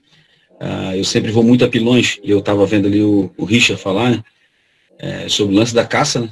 E eu já fui abordado 3 vezes pela polícia ali em Pilões e uma vez no Morro Queimado, e nunca pela ambiental, cara. E Pilões ele faz parte do parque, né, Guilherme? Pilões tem uma faixa que não, mas tem uma depois sim. Mais para dentro sim. Até tu falou da Maria Catarinense, já faz 2 anos lá que não consigo mais. Eu sempre vou a Pilões e não ouvi mais ela ali. Faz uns 2 anos que a gente não consegue. E outra coisa, sabe aquela descida que vai sair lá na cachoeira, né?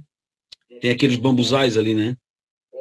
Sim. O pessoal teve uma vez ali que devastou aqueles bambus ali, que é o pessoal que faz a plantação dos tomates. E eu não sei se pode fazer essa extração ou não. Mas eu fotografei tudo e levei para ambiental, nunca retornaram. Eu nunca vi ambiental ali. Mas o que eu já encontrei de caçador, dificilmente eu não encontrar caçador ali, cara. Muito difícil, cara, eu não encontrar. Tanto de gaiola como de espingarda. O de espingarda é naquela trilha à direita. Um pouco antes daquele córrego, à direita, vai lá para cima. Eu, o Pacheco, o Silvio do Butcheck, a gente achou até aqueles, eu não sei como é que chamam, que eles fazem uma tocaia no meio de uma árvore, com lona, com furos para botar a arma para fora, com ceva. A gente conseguiu destruir tudo. Fotografei, também mandei para ambiental, mas nunca tive retorno, cara. Eu nunca vi ambiental ali, nunca cruzei. Só a polícia militar, porque eles comentam que ali o Pilões é uma área de desova de carro roubado e moto, né? O parque sofre várias pressões, né? Uma delas grande é a caça, que a gente vê vestígio, a gente escuta tiro, né? Então a gente sabe que tem bastante caçador ali. Sim. O próprio Roberto falou que tem lugares que não tem bicho nenhum, né? Mamífero especialmente. E a gente faz parte, continua mandando, cara, continua mandando as coisas. Mas fotografa, manda para a polícia comum também, se precisar. Se tu vê que a polícia militar tá indo ali, manda também para a polícia militar, fala, olha, estamos registrando caça ali, vamos fazer a nossa parte, né? A parte de pilões é mais gaioleiro, eu encontro muito pessoal. Eu vejo, eles fazem um quadrado com mais ou menos uma altura de 1,5 metro, e botam uma gaiola no meio, não sei se tu já viu isso, a gente já conseguiu destruir alguns desse com facão, já tem prontos locais ali para pegar o dançador, cara, já encontrei várias vezes. E lá no Morro Queimado é caçador com espingarda mesmo. Entendi. Manda ver, João. Guilherme, nesse sentido, como é que estão as populações de algumas aves, né, como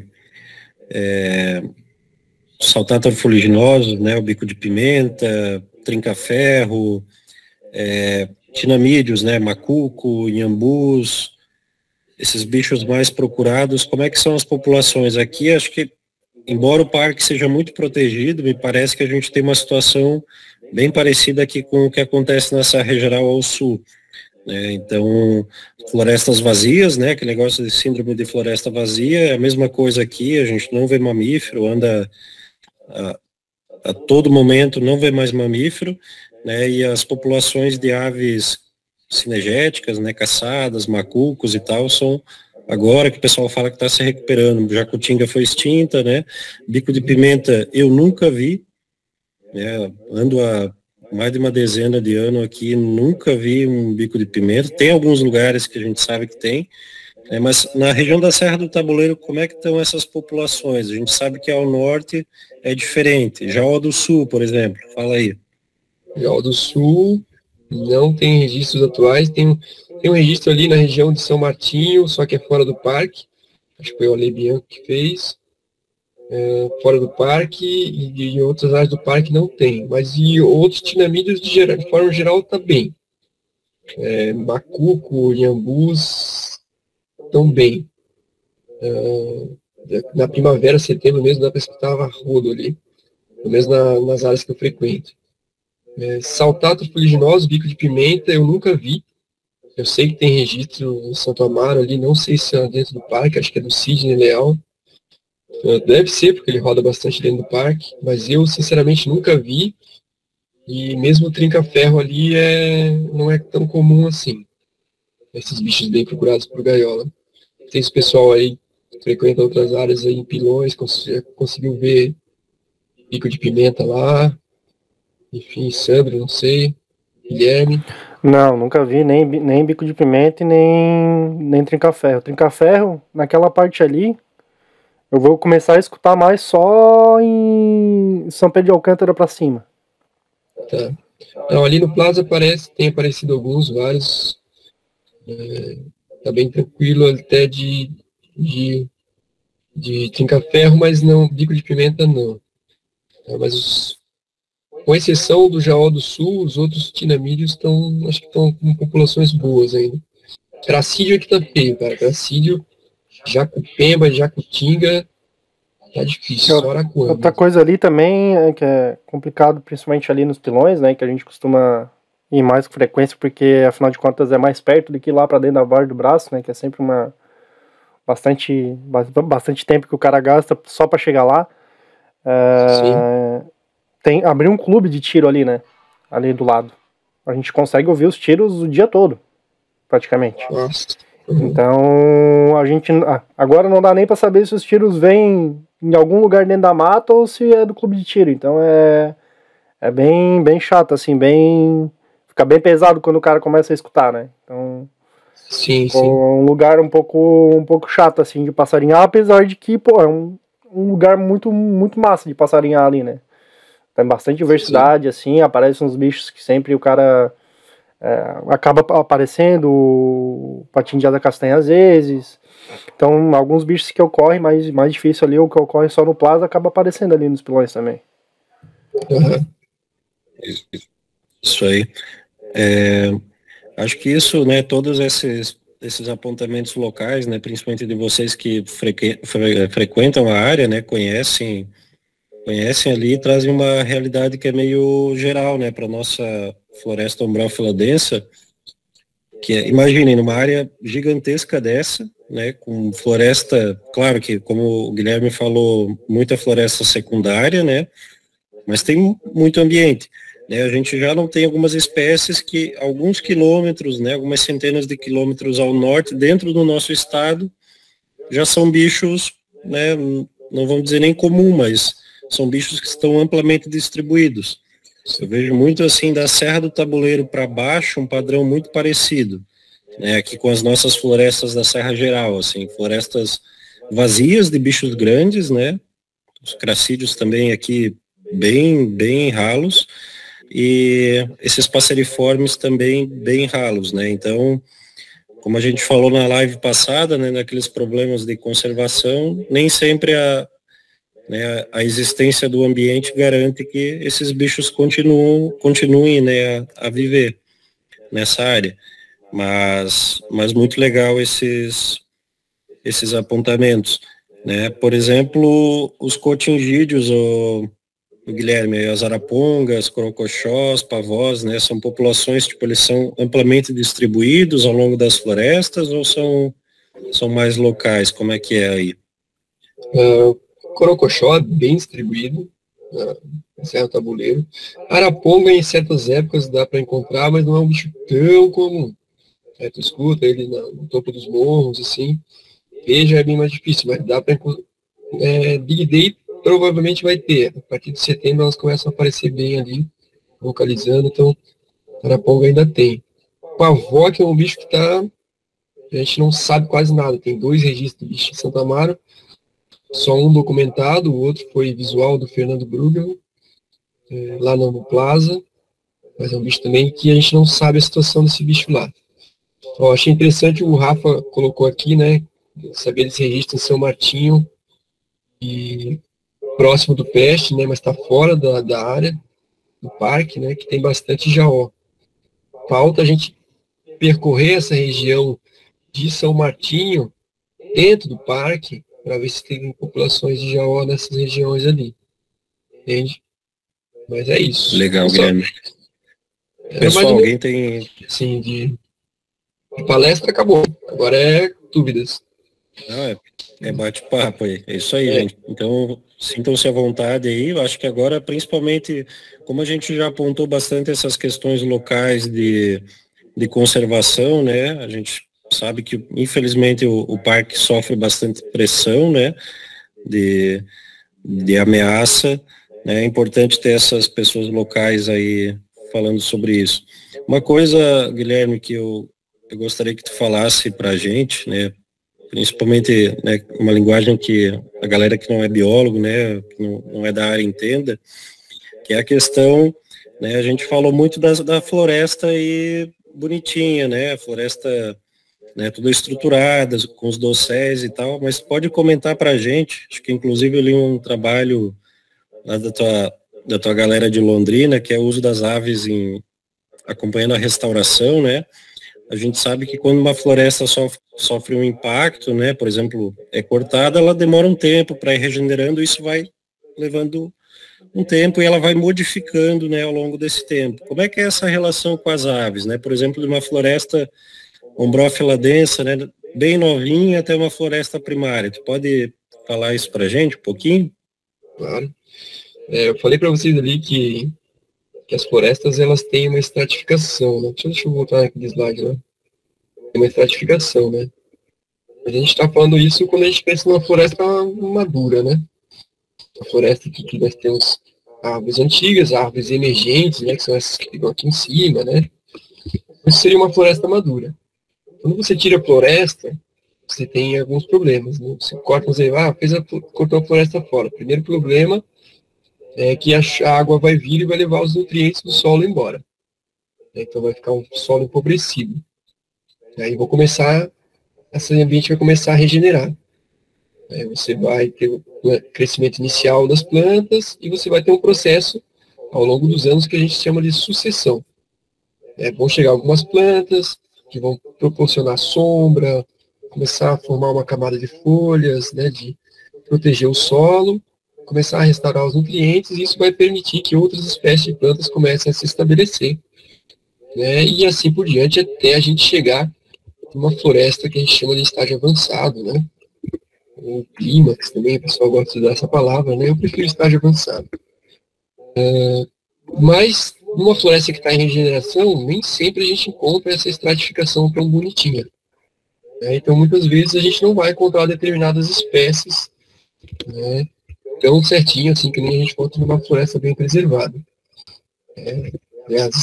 As áreas em regeneração, elas apresentam condições de luminosidade, de espécies vegetais, que algumas espécies de aves não curtem muito, né? Então, você vai ter também uma sucessão de aves, né? Tem aves que vão conseguir ocupar essas florestas que estão em regeneração e outras não, né? Quanto mais a floresta vai se encaminhando para um estágio avançado, você vai tendo espécies que vão, né, tendo as condições que elas querem, que elas gostam, né, e elas começam então a usar aquele ambiente. Então tem várias espécies que são, a gente pode dizer que são indicadores de áreas preservadas e outras que são indicadores de áreas mais alteradas. Por exemplo, uma jacutinga, uma espécie indicadora de área preservada, uma espécie que precisa de grandes frutos, frutos de grande disponibilidade de frutos, frutos de tamanho grande, né? Então precisa ter condições de suporte daquele bicho daquele tamanho. Já uma choquinha lisa, ela consegue facilmente viver num ambiente mais alterado. E assim por diante. Então a gente pode pegar vários exemplos, né? Espécies de subbosque, de chão da mata, que gostam de um ambiente mais sombreado, com menos incidência de luz e de vento, né, que são geralmente espécies insetívoras de subbosque, também são sensíveis à degradação ambiental. Então elas vão demorar mais para ocupar ambientes que estão em regeneração. No caso do tovaco sul, das tovaca campainha, por exemplo, o oitufado, né, esses bichos que são de floresta mais avançada. Já outras espécies já conseguem suportar mais essas condições, né? Então existe essa diferença. Como na Serra do Tabuleiro a gente tem grande parte, tinha muitas serrarias na Serra do Tabuleiro, né? Se eu não me engano, no plano de manejo falam em até 70 serrarias no entorno do parque. Acho que eram 30 e poucas dentro do parque e mais 40 nos arredores. Então tinha muita serraria, teve muito corte de madeira, teve muito desmatamento. Você afetou a estrutura, né, da floresta e, consequentemente, a distribuição de algumas espécies.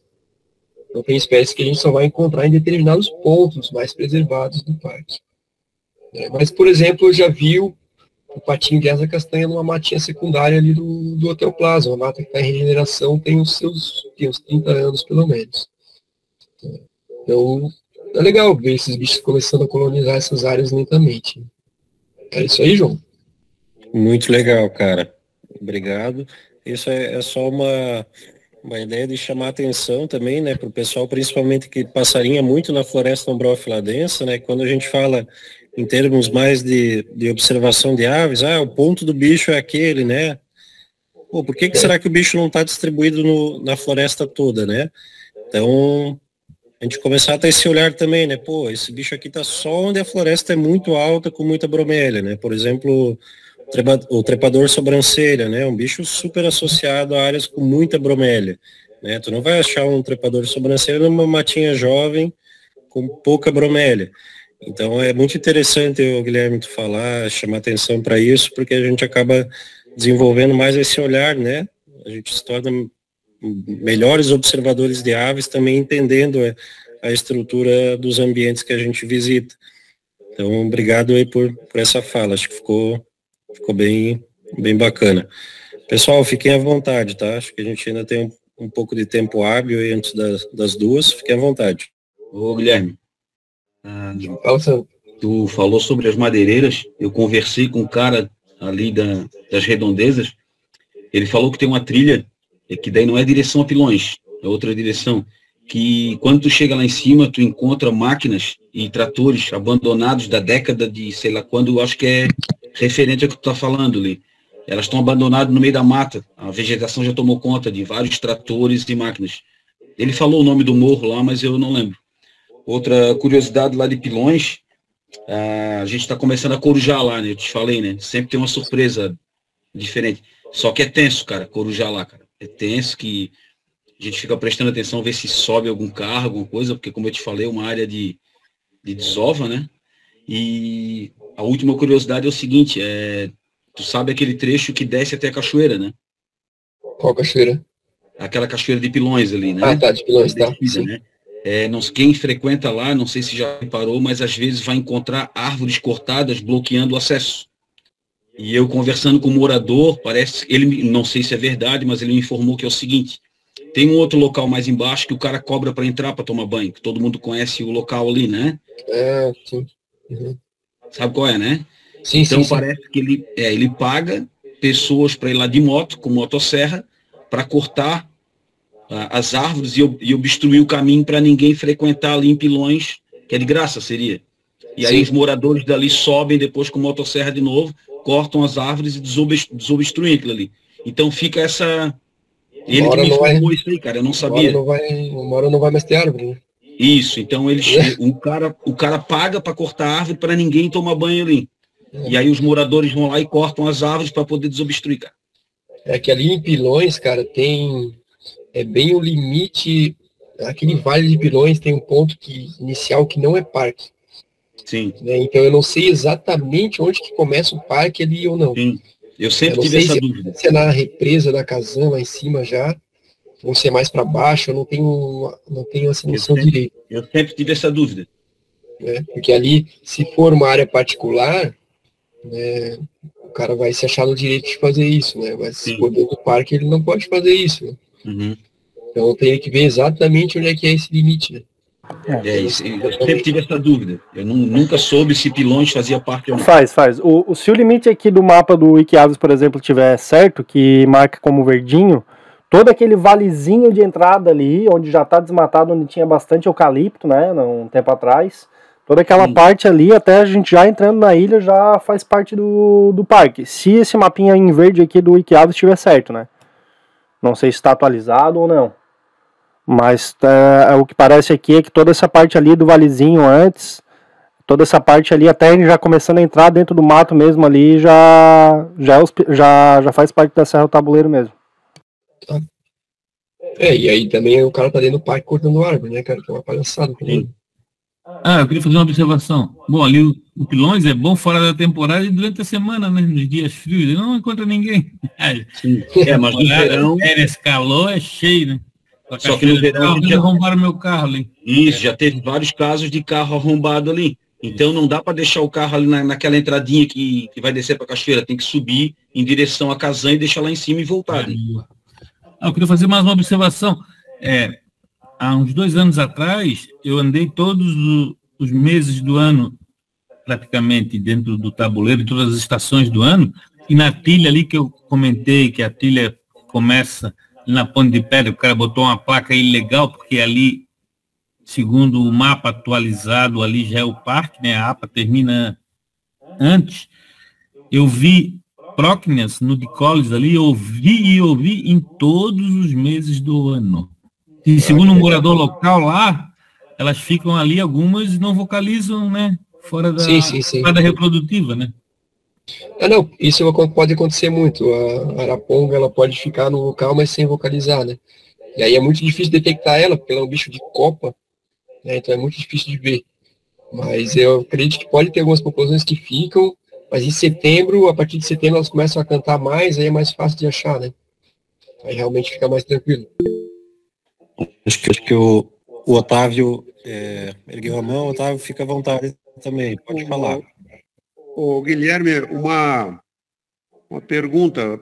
Para o Big Day, quais são os locais do parque que tu acha que seria interessante a gente cobrir, que não foram cobertos no último Big Day? Vou pegar o mapinha aqui. Sair da apresentação. Eita. Caiu a apresentação para vocês aí? Sim. Eu tô tirando um print aqui dessa parte do mapa aqui pra mandar lá no grupo. Agora tá aí. Então, tem umas regiões que daria para tentar acessar aqui em São Bonifácio. Tem uma trilha que antecede a subida do Pico do Tabuleiro, que seria interessante fazer. Eu não lembro o nome do local agora. Tem uma que se chama Campos da Ciama? Campos da Ciama tem um ponto, a gente tem um ponto aqui, só que essa é uma trilha também, só que teria que ter veículo 4x4, ou então tu deixa o carro lá embaixo e sobe aí um gradiente altitudinal aí de quase uns 600 metros aqui. E tem uma localidade que eu gostaria muito de ir, que é aqui no Espraiado, que tem uma estrada de Jeep que cruza até o outro lado aqui, só que eu não sei como são as condições de segurança, onde é que dá para deixar o carro. Aqui parece que tem uma mata bem interessante nessa região, né, mais ao sul do Tabuleiro. Eu conheço esse lugar aí, inclusive esse ponto que está aí no Espraiado aí, eu acredito que foi o registro meu que eu fiz lá. Aqui não é RPPN Passarinho? Isso, ali perto. Porque a Passarinho está dentro do parque, né? Mas... Não, é fora, é fora. Ela é fora totalmente? Aqui é o limite do parque, ó. Ah, tá. Porque, assim, quando tu atravessa de Paulo Lopes para o Espraiado, lá embaixo tem o começo dessa trilha que você falou, de jipeiro. Isso, mas, exatamente. Pelo que eu vi do começo dela ali, meu amigo ali, só, não é Jeep comum, não vai, é só aquele carro de... Sim, não, ele teria que ir a pé, né? Tem que ir a pé ali. Tem que deixar o carro em algum lugar despraiado e subir a pé. E aí tem várias trilhas aqui, tem uma cachoeira que o pessoal vai visitar, e tem uma outra trilha que vem mais para o sul, e aí sai lá em São Bonifácio. Atravessa o meio do parque, o miolo do parque. Eu queria muito fazer essa trilha um dia. Será que dá para fazer isso no dia da observação? Teria que ir lá antes para ver como é que é a estrutura, né? Se tem lugar para deixar o carro. Eu sei que o pessoal tem um bar aqui, parece, que o pessoal deixa o carro para ir na cachoeira. Eventualmente poder deixar o carro lá e seguir por aqui, passa o dia passarinhando nessa trilha e volta no fim do dia, pega o carro de volta e vai embora. É que aí não dá para fazer a travessia, né? Aí teria que subir e depois descer, né? Isso, teria que subir e descer, tu caminha até onde tu conseguir, né? Talvez teria alguma região aqui nessa parte de Paulo, aqui, eu não sei se é Palhoça, é Paulo Lopes aqui, tem uns vales aqui com cachoeiras também, que tem trilhas que o pessoal faz, mas eu sinceramente não conheço também. Aquela região lá do alto do Rio da Madre, tu acha interessante ali? Aqui é interessante, né? A Guarda do Embaú, aqui é onde está a população de Bicudinho do Brejo. Não, eu falo lá em cima. Aqui da Pinheira? Não, subindo o Rio da Madre, pegando a nascente do Rio da Madre lá em cima. Aqui? Isso. Aqui poderia ser um ponto bom também. Só que eu não conheço as trilhas também. Não, aí tem uma trilha que se chama uma trilha que eu ouvi no Wikiloc, é uma trilha que chama Trilha do Caçador. E o que eu vi dela eu não gostei não, mas... Enfim, muito pinos. O nome já não é bom, né, Guilherme? Não. Muito pinos, assim, até achar um lugar bom não é muito, sei lá, não me pareceu muito frutífero o negócio. Mas foi um dia de verão bem fraco, foi um dia de verão que tava bem calor, pra falar a verdade. É o que eu falo, a gente tem que estudar os locais, né? Era bom, quer fazer um ponto novo, não deixa para ir direto no Big Day. Vai alguns dias antes, faz uma vistoria, vai alguns dias para ver se vale a pena, né? Nos lugares. Eu fico surpreso que quase ninguém conhece que por aqui é a Serra da Garganta, né? Ela atravessa São Bonifácio e vai até Anitápolis. Eu fiz recentemente de caminhonete, mas não aconselho de caminhonete, é bom ir com 4x4 mais curto, porque tem é só grota, cara, e a mata é sensacional, cara. Serra da Garganta é mais pra cima aqui, né? Isso, cara, muito bom, cara, muito bom. Ô, Wilson, eu já tentei... Eu acho que é isso. Só fazer uma última observação, não existe nenhum ponto de acesso que dá desse Rio da Madre para aquela lagoa ali de Paulo Lopes, que eu acho que é contemplada, né, aquela lagoa grande ali, né? Essa aqui saiu do parque. Ela saiu do parque? Saiu, o parque vem mais ou menos até aqui, ó. Ah, pode crer. Ele pega o Rio da Madre, mas não chega na lagoa. Antes vinha até aqui Garopaba, nas dunas do Siriú. Tá. e até que marcha. Entendi. Mas toda essa região aqui saiu, por causa de especulação imobiliária. Beleza. Pessoal, tá dando meu tempo, acho que podemos ir encerrando. Guilherme, acho que sim, acho que foi dentro do tempo, né, que a gente prevê, que é quase 2 horas, né, para não ficar algo tão longo, né, acho que tem muito assunto aí e, cara, uma apresentação aí de altíssima qualidade, acho que a gente ficaria por bastante tempo aí te ouvindo e trocando ideia. Principalmente bem legal Day, né, acho que foi muito legal a gente já entrar nesse clima aí, porque está chegando perto, e acho que essa organização, esse negócio acaba otimizando muita coisa, né? Às vezes isso força a gente a conhecer lugares novos, né? Então essas prospecções aí são muito legais, né? E alguns dias antes, e por isso que o Big Day é legal, né? Eu não vejo ele só como... Eu não estou nem aí para essa questão de competição, eu enxergo ele de outra forma, assim, que é um estopim para muita coisa. Como, por exemplo, o nosso grupo. Surgiu daí, a gente está tendo, né, reuniões, discussões, um crescimento fantástico. Então, uma das coisas também é isso, que ele instiga a gente a buscar novos locais, monitorar novos locais, conhecer novas espécies, né? Então, acho que isso, a gente poderia, antes da reunião aí do dia 14 de setembro, que é com o Rafael Zulianello, sobre a floresta com araucárias e os campos, a gente fazer uma mini reunião sobre e talvez começar a organizar, né, ver onde cada um vai, né, ver espécies, pô, essa aqui a gente consegue encontrar aqui, né, porque é um negócio que eu acho que tem um potencial bem legal para a gente, né, além da competição ali, né, claro que é muito legal o dia todo a gente ficar vendo muito bicho e tal, mas acho que associado a isso vem muita coisa boa, né, como esse momento que a gente está aqui agora. Então acho que a gente só tem a te agradecer, Guilherme, pela tua disponibilidade. A gente sabe que uma segunda-feira aí é bravo, né, começando a semana já fritando o cérebro, mas muito obrigado aí pela tua disponibilidade, tá, cara? Eu acho que foi bem importante, é mais uma edificação aí na nossa série de estudos aí de fortalecimento da comunidade, né, estadual. Então, cara, sem palavras, né? Obrigadão mesmo, acho que todo mundo curtiu pra caramba.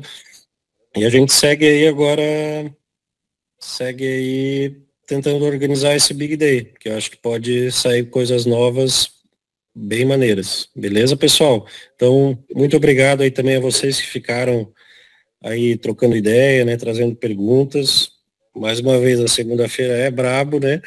Mas que bom. Eu achei que o pessoal não ia aparecer por conta do dia, mas foi muito legal, tá? Aprendi muito com vocês e muito massa trocar essa ideia. Beleza, gente? E agradecer, João, pela organização aí, teu trabalho está sendo fantástico também frente a esse grupo. E agradecer a todo o pessoal que participou, os comentários aqui no chat também, estou olhando agora. E é isso aí, precisando de alguma coisa, estão aí.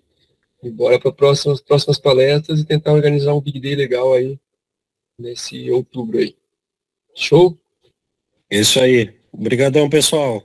Valeu, galera. Valeu, boa noite. Boa noite. Todo mundo. Um abraço, rapaz.